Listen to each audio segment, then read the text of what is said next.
साथियों, आज मैं आपको ऑक्सीजन के बारे में बताऊंगा। मैं जो है देखिए, अभी जब कोरोना का टाइम बीत करके चुका है या अभी भी चल ही रहा है, कोरोना ख़त्म नहीं हुआ है। आप ये देखिए कि लोग ऑक्सीजन के चक्कर में कितने परेशान हुए थे। उस समय ऑक्सीजन के सिलेंडर वगैरह अरेंज करने में लोगों को बहुत परेशानी हुई थी। बेसिकली ऑक्सीजन हमारे जीवन का आधार है। एक स्वस्थ आदमी जो है करीब करीब 7 लीटर पर मिनट ऑक्सीजन खींचता है, जो कि जा कर के बनती है आपका 11,000 लीटर एक दिन में जो है।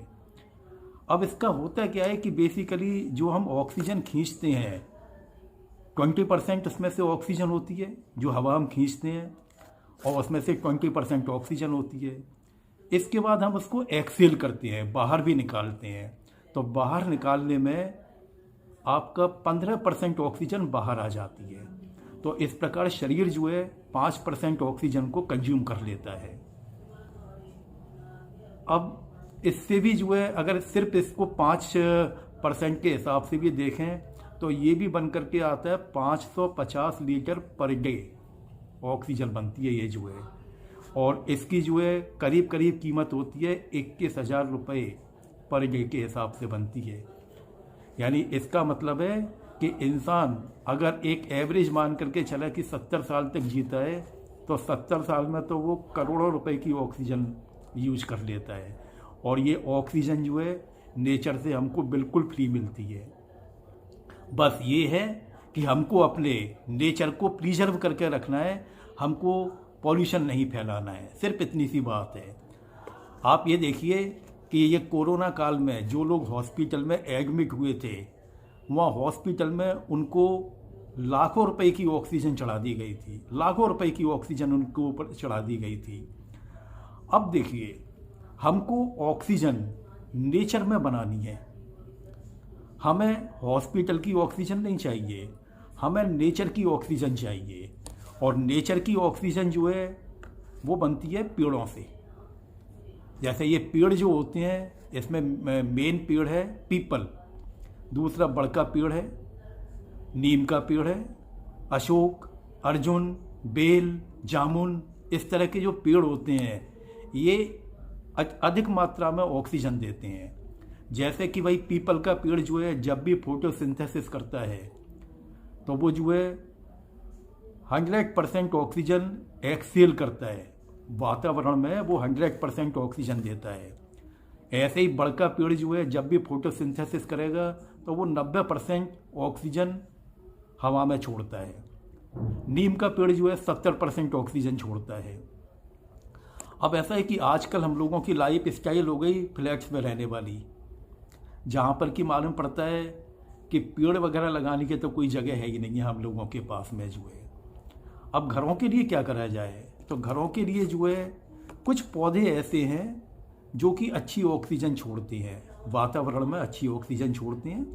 जैसे अब मैं आपको कुछ पौधों के नाम बतलाऊंगा जिनको कि आप चाहें तो अपने घर में भी लगा सकते हैं, और कुछ लोग तो उन पौधों को अपने बेडरूम में रखते भी हैं।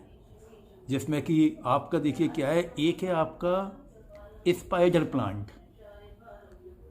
बेसिकली इसकी जो लीव्स जो होती हैं वो जैसे स्पाइडर के पैर होते हैं ना, उसी तरह की लगती हैं, तो इसलिए इसका नाम दिया गया है स्पाइडर प्लांट। दूसरा एक है स्नेक प्लांट। स्नेक प्लांट जो है उसमें क्या है कि उसमें लंबी लंबी उसकी पत्तियां होती हैं, काफ़ी लंबी लंबी 2-2 फुट ऊंची भी पत्तियां हो जाती हैं, और उस पर सफ़ेद रंग की धारियाँ भी होती हैं। सफ़ेद रंग की धारियाँ होती हैं तो ऐसा लगता है जैसे वो कोई स्नेक है, इसलिए उसका नाम दिया गया है स्नेक प्लांट। इसके अलावा तुलसी भी जो है एक अच्छी मात्रा में ऑक्सीजन छोड़ती है। एक आपका एलोवेरा, नाम आपने सुना होगा। एलोवेरा जो है वो एक तरह से मेडिसिनल प्लांट है, और उसका जो है काफ़ी यूज भी होता है, पेट की बीमारियों में यूज होता है, इम्यूनिटी बढ़ाने के लिए यूज होता है। साथ में बहुत सारी फेस क्रीम जो होती हैं उनमें भी ये काम आता है। जो आपके जो लिंकल वगैरह जो होते हैं, मुहासे होते हैं, उनके इलाज में भी इसकी क्रीम को यूज किया जाता है।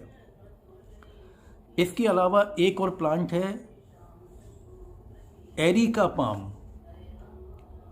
ये जो है ये भी अच्छी मात्रा में ऑक्सीजन छोड़ता है। एक पीस लिली, वो भी अपना बहुत ही अच्छा प्लांट है वो जो है। फिर इसके अलावा जैसा कि आजकल अधिकांशतः घरों में मनी प्लांट भी लगा होता है। मनी प्लांट भी जो है ऑक्सीजन का अच्छा सोर्स है। इसके अलावा एक और है रबर प्लांट। ये रबर प्लांट भी होता है, रबर का पेड़ भी होता है, दोनों ही बात हैं। ये भी ऑक्सीजन का एक अच्छा सोर्स है। कुछ लोग तो जो है ऐसे प्लांट्स को जो है अपने बेडरूम में रख करके सोते भी हैं, जिससे कि उनको रात में भी अच्छी ऑक्सीजन मिलती रहे। आज के लिए इतना काफ़ी है। धन्यवाद।